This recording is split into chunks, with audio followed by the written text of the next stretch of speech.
నమస్తే స్వామి. మన చేతి పిండి 5 వేళ్ళు సమానంగా ఉండవండి.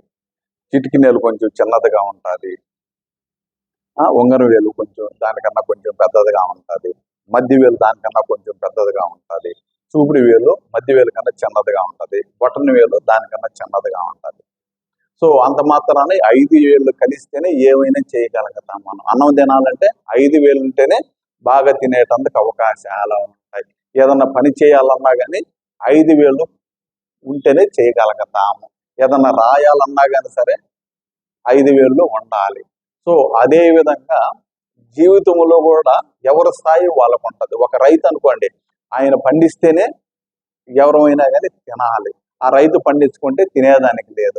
ఆయనకి ఇవ్వవలసిన విలువ ఇస్తున్నారా అని అంటేనో తెలిసిన వాళ్ళే ఇవ్వగలుగుతారు, లేకపోతే ఇవ్వలేరు. ఒక వ్యాపారస్తుడు అనుకోండి, ఆ రైతు పండించిన వాటిని అతను మధ్యవర్తిగా ఉండి మనకు అందిస్తేనే మనం కొనుక్కొని తినగలుగుతాం. ఆయనకి ఇవ్వవలసిన విలువ ఇస్తున్నారా అంటేనో అది కూడా ఎవరికి వాళ్ళే ఆలోచించాలి. అదే విధంగా ప్రతి ఫీల్డ్లో కూడాను ప్రతి ఒక్కరూ అవసరము.